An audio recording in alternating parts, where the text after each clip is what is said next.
Selamat pagi Pak, perkenalkan nama saya Maria Carmelita Kewabao dengan NIM 33120019, program studi akuntansi, mata kuliah sektor publik semester 3 kelas A. Di sini saya akan mempresentasikan hasil ringkasan saya melalui PPT. Yang pertama, teori perencanaan publik. Perencanaan secara konvensional didefinisikan sebagai kegiatan yang dilakukan untuk masa mendatang yang lebih baik dengan memperhatikan keadaan sekarang maupun sebelumnya.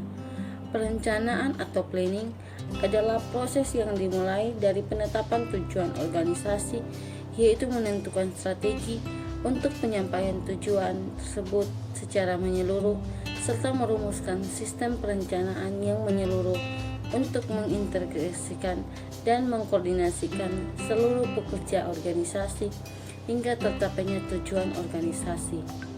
Inti dari perencanaan adalah bagaimana mengantisipasi masa depan berdasarkan tujuan yang ditetapkan. Hal ini dapat ditempuh dengan melakukan persiapan yang didasarkan pada data dan informasi yang tersedia saat ini. Jadi, aspek yang terkandung dalam perencanaan adalah perumusan tujuan dan cara penyampaian tujuan tersebut dengan memanfaatkan sumber daya yang ada. Perencanaan dibagi menjadi dua, yaitu perencanaan sektoral dan perencanaan nasional atau regional. Berdasarkan dimensi pendekatan dan koordinasi perencanaan pembangunan terdiri dari yang pertama, perencanaan pembangunan makro adalah perencanaan pembangunan nasional dalam skala makro atau menyeluruh. Yang kedua, perencanaan sektoral adalah perencanaan yang dilakukan dengan pendekatan sektor, yaitu kumpulan dari kegiatan atau program yang mempunyai persamaan karakteristik serta tujuan. Yang ketiga, perencanaan regional dengan menitik beratkan pada aspek lokasi di mana kegiatan dilakukan. Yang keempat, perencanaan mikro adalah perencanaan skala terinci dalam perencanaan tahunan, yaitu penjabaran rencana makro, sektoral maupun regional ke dalam susunan proyek dan kegiatan dengan berbagai dokumen perencanaan serta penganggarannya. Berikut fungsi perencanaan. Fungsi perencanaan adalah kegiatan menetapkan tujuan organisasi dan diikuti dengan pembuatan berbagai rencana untuk mencapai tujuan yang telah ditentukan tersebut. Oleh karena itu, ada beberapa konsekuensi semakin besarnya peran pemerintah dalam perencanaan dan pelaksanaan pembangunan. Yang pertama, dibutuhkan data dasar yang lebih lengkap dalam pelaksanaan pembangunan di daerah agar setiap tahapan pembangunan dapat dilandasi oleh data yang lebih aktual. Yang kedua, dibutuhkan sumber daya manusia yang lebih baik lagi dalam proses perencanaan, pelaksanaan, dan evaluasi pembangunan. Yang ketiga, dibutuhkan partisipasi masyarakat dan swasta yang semakin besar dalam proses pembangunan. Yang keempat, dibutuhkan kreativitas untuk mencari sumber pendapatan daerah yang baru. Hal itu untuk mengimbangi pertumbuhan pembangunan daerah yang semakin pesat. Berikutnya, sistem perencanaan publik. Pada setiap hierarki atau jenjang, rencana mempunyai fungsi ganda sebagai sasaran yang harus dicapai oleh jenjang di bawah dan merupakan langkah yang harus dilakukan untuk mencapai sasaran yang ditetapkan oleh jenjang di atas. Ada dua jenis rencana, yaitu yang pertama, rencana strategi yang disusun untuk mencapai tujuan umum organisasi, yaitu pelaksanaan misi organisasi. Yang kedua, rencana operasional yang merupakan rincian tentang bagaimana rencana strategi dilaksanakan. Sistem perencanaan. Sistem perencanaan mencakup 5 pendekatan dalam seluruh rangkaian perencanaan, yaitu yang pertama, politik. Kegiatan berorientasi pada kepentingan publik telah berkembang menjadi ilmu pengetahuan yang berkembang sendiri. Yang kedua, teknokratik.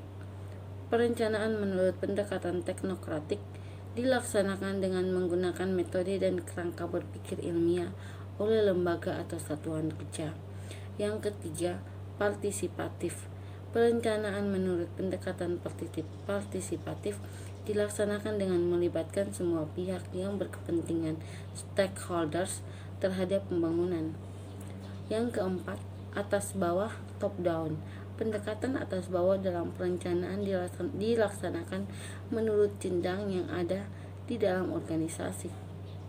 Rencana yang berasal dari proses atas bawah diselaraskan melalui musyawarah yang dilaksanakan baik di tingkat nasional, provinsi, kabupaten, kota, kecamatan, maupun desa. Yang kelima, bawah atas atau bottom up. Pendekatan bawah atas dalam perencanaan dilaksanakan menurut jenjang yang ada di dalam organisasi. Rencana yang berasal dari proses bawah atas dilaraskan melalui musyawarah yang dilaksanakan baik di tingkat nasional, provinsi, kabupaten, kota, kecamatan, maupun desa. Berikutnya, perencanaan pembangunan. Perencanaan pembangunan terdiri dari 4 tahapan, yakni yang pertama, penyusunan rencana, yang kedua, penetapan rencana, yang ketiga, pengendalian pelaksanaan rencana, yang keempat, evaluasi pelaksanaan rencana.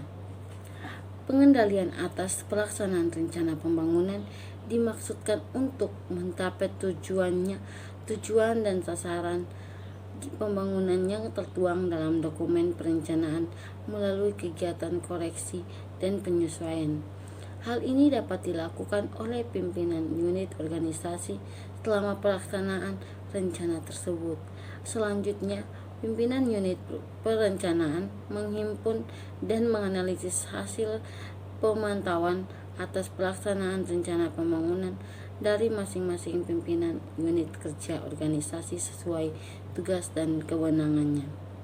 Evaluasi pelaksanaan rencana adalah bagian dari kegiatan perencanaan pembangunan yang secara sistematis mengumpulkan dan menganalisis data serta informasi untuk menilai berdasarkan indikator dan sasaran kinerja yang tercantum dalam dokumen rencana pembangunan. Indikator dan sasaran kinerja mencakup input, keluaran output, hasil result, manfaat benefit, dan dampak impact. Berikut siklus perencanaan publik. Yang pertama, evaluasi hasil pelaksanaan tahun lalu dan penetapan produser perencanaan. Yang kedua, organisasi pendukung perencanaan. Yang ketiga, penetapan asumsi perencanaan. Yang keempat, kriteria evaluasi hasil perencanaan. Yang kelima, penyusunan indikator program. Yang keenam, penyusunan kertas kerja perencanaan strategi dan program. Yang ketujuh, partisipasi masyarakat dalam perencanaan. Yang ke-8, penentuan usulan perencanaan strategik. Yang ke-9, penentuan draft skala prioritas dan plafon anggaran. Yang ke-10, penentuan usulan rencana program kerja. Yang ke-11, penyelesaian draft dokumen perencanaan. Yang ke-12, pembahasan draft dokumen perencanaan. Yang ke-13, penetapan dokumen perencanaan. Berikut teknik perencanaan publik. Teknik perencanaan publik ada 5 ragam tingkat perencanaan, yaitu yang pertama, perencanaan kompresif. Perencanaan kompresif dalam lingkungan geografi biasanya berupa wilayah organisasi secara keseluruhan. Skala waktunya biasanya jangka panjang dan unsur tertuju pada demografi, pembangunan ekonomi, transportasi, penggunaan lahan, fasilitas masyarakat, penggunaan publik, karakteristik, keterbatasan lingkupan, dan peluang rekreasi. Yang kedua, penerapan sistem. Penerapan sistem mengukur kebijakan dan program untuk jaringan kerja khusus dari fasilitas masyarakat seperti sistem pembangunan limbah. Yang ketiga, perencanaan di tingkat daerah.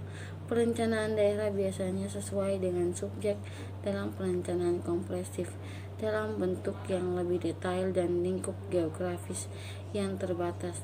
Perencanaan berfokus pada salah satu bagian dari daerah bersangkutan. Yang keempat, perencanaan subsistem.